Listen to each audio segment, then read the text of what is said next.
Hello students. आज हम William Bentinck के समय के सुधारों के बारे में चर्चा करेंगे। विलियम बेंटिंग 1828 में भारत में आया था और उसको जो विशेष ख्याति अर्जित हुई उससे उस मेन ख्याति अर्जित की उसने भारत में सुधार करके, क्योंकि जिस समय बेंटिंग भारत में आया उस समय भारत पर जो शासन होता था वो यूरोप में उदारवादी शासक का युग था, उदारवाद का युग था। और बेंटिंग भी स्वयं उदार व्यक्ति का चरित्र का व्यक्ति था। तो अंग्रेजों की जब भारत में सार्वभौम सत्ता स्थापित हो चुकी थी और उस समय जो यहाँ अधिकारी वर्ग थे वे सब भी उदारवादी दृष्टिकोण के थे। तो बेंटिंग के शासनकाल में जिस समय जो जो सुधार हुए उसको हम आज चर्चा करेंगे। पहला सुधार उसने जो किया था आर्थिक सुधार। तो जिस समय बेंटिंग ने भारत में अपना कार्यभार ग्रहण किया उस समय भारत की आर्थिक नींव खोखली हो चुकी थी कंपनी की, और बेंटिंग का सर्वप्रथम ध्यान इस व्यवस्था को, आर्थिक व्यवस्था को सुधारने की ओर था। तो सबसे पहले उसने सैनिक भत्ते को घटाया। कैसे कि उसने सैनिक व असैनिक खर्च में कमी करने के लिए दो समितियां नियुक्त की और इस समिति ने सैनिकों के भत्ते को कम करने का निश्चय किया। भत्ता एक निश्चित धनराशि थी जो सैनिकों के पद के आधार पर वेतन के अलावा दी जाती थी। पहले तो भत्ता युद्ध में भाग लेने पर ही मिलता था, लेकिन अब क्या हुआ कि ये युद्ध हो, शांति हो, किसी भी स्थिति में हो, भत्ता उनको मिलना ही था, मतलब उनको एक अधिकार हो गया था। तो बेंटिंग ने क्या किया, एक आदेश जारी किया और कहा कि कलकत्ता के 400 मील के भीतर रहने वाले सैनिकों को केवल आधा भत्ता ही दिया जाएगा। सैनिकों ने इसका कड़ा विरोध किया, किंतु बेंटिंग अपने निर्णय पर डटा रहा और अंत में वह सफल रहा। अब इससे क्या हुआ, कंपनी को अच्छी बचत होने लगी, 2 लाख के आसपास की बचत होने लगी। दूसरा, अफीम के व्यापार में सुधार। तो इस समय बंगाल व बिहार में उत्पादित अफीम पर कंपनी का अधिकार था। कंपनी अफीम उत्पादकों को एक निश्चित मूल्य देकर अफीम खरीद लेती थी और उसे चीन तथा पूर्वी टापुओं में भेजकर भारी मुनाफा कमा रही थी। किंतु मालवा में उत्पादित अफीम से लाभ प्राप्त नहीं हो रहा था, क्योंकि बंबई में अफीम की आयात पर प्रतिबंध होने के अलावा मालवा से अफीम कराची के रास्ते पुर्तगाली बंदरगाह दमन व दीप भेजी जाती थी और वह वहाँ से पुर्तगाली जहाज उस अफीम को पूर्वी टापुओं तक पहुंचाकर भारी मुनाफा कमाते थे। अतः बेंटिंग ने क्या करा, इस अफीम को मालवा से सीधा बंबई लाने की आज्ञा दे दी। अब प्रत्येक अफीम के व्यापारियों को कंपनी से लाइसेंस लेना अनिवार्य कर दिया। इससे एक और तो लाइसेंस जारी करने से कंपनी को आय होने लगी और दूसरी ओर बंबई बंदरगाह पर अफीम लाने पर कंपनी को सीमा शुल्क प्राप्त होने लगा। इससे क्या हुआ, 1 लाख, अब तक 1,66,000 रुपये मिलते थे, लेकिन अब कंपनी को 12 लाख रुपए की आय होने लगी प्रतिवर्ष। कर मुक्ति भूमि का अपहरण। भारत में प्राचीन काल से ही एक परंपरा सी रही थी कि शासक जो है धार्मिक स्थानों के लिए भूमि दान में देता था। ऐसी जो भूमि थी उसे माफी की भूमि कहा जाता था। ये ऐसा ही चल रहा था मुस्लिम शासनकाल में भी। और बंगाल, जब कंपनी ने बंगाल में दीवानी का अधिग्रहण कर दिया तो ऐसी कर मुक्त भूमि को भी उन्होंने स्वीकार कर लिया था। बाद में पता चला कि बहुत सी भूमि पर जबरन कब्जा कर उसे माफी की भूमि बताया गया। अतः 1793 में तथा 1801 में नियम पारित कर कलेक्टरों को ऐसी भूमि पर जांच करने का अधिकार दिया गया। अब क्या है, ये 1828 में बेंटिंग ने एक नियम पारित कर कलेक्टरों को इस कार्य को गंभीर रूप से संपन्न करने का आदेश दे दिया। बेंटिंग ने एक विशेष कमिश्नरों की नियुक्ति की जो कलेक्टरों के निर्णय के विरुद्ध की अपील सुनते थे।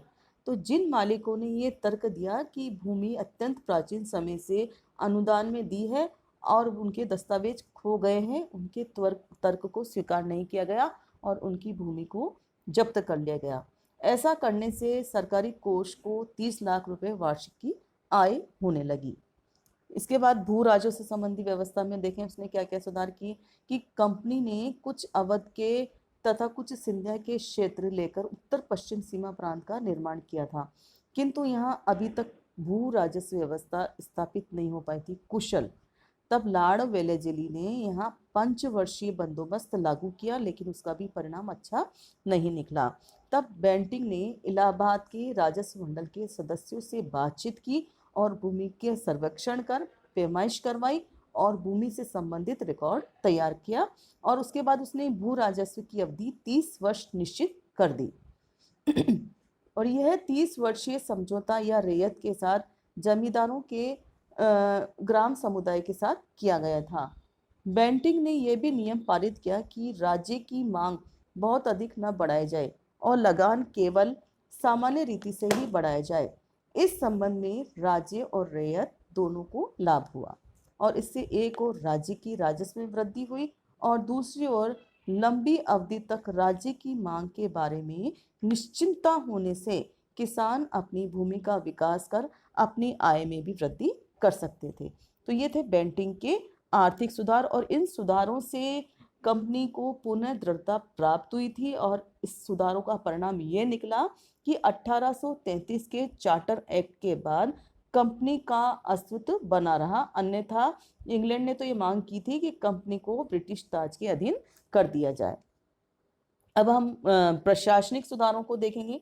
1833 के चार्टर एक्ट में स्पष्ट घोषणा कर दी गई थी कि कंपनी की सेवाओं में भारतीयों को भी बिना भेदभाव की नौकरी दी गई।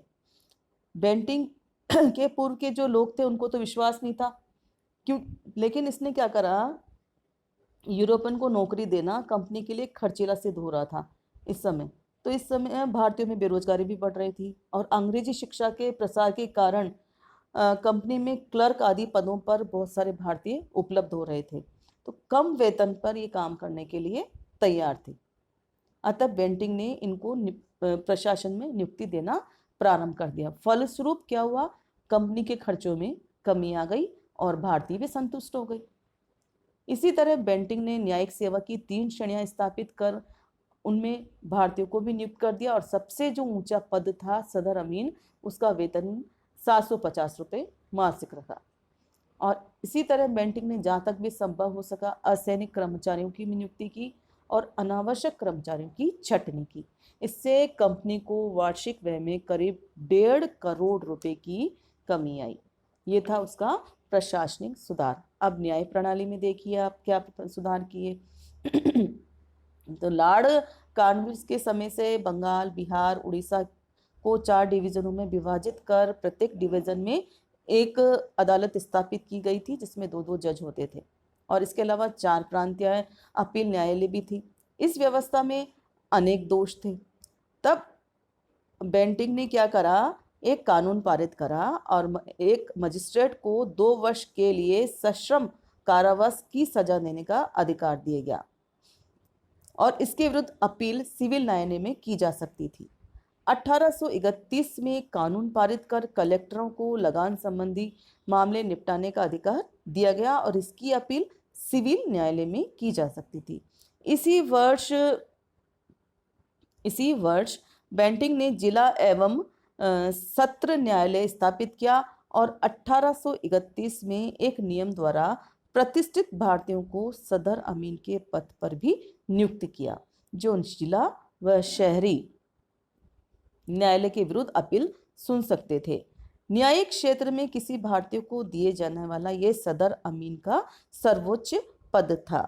1832 में इलाहाबाद में सदर दीवानी अदालत और सदर निजामत अदालत स्थापित की जा गई, और बंगाल में जूरी प्रणाली भी प्रारंभ की गई, ताकि यूरोपियन जजों को सहायता देने के लिए जूरी के रूप में भारतीयों की मदद प्राप्त की जा सके।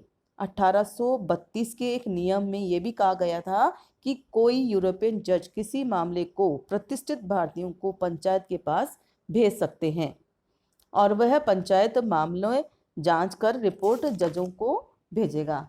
जजों को यह भी अधिकार दे दिया गया था कि वे भारतीय सहायक नियुक्त कर सकेंगे। तो ये जो सुधार किए थे न्यायिक इतिहास में, वो एक युगांतरकारी घटना थी और न्यायिक सेवाओं में भी भारतीयों को सम्मिलित करना सर्वाधिक महत्वपूर्ण कदम था और इससे इससे सेवाओं में के भारतीयकरण की प्रक्रिया प्रारंभ हुई। जूरी प्रणाली का विकास बेंटिंक की महान सफलता का एक महान सफलता थी। धन्यवाद।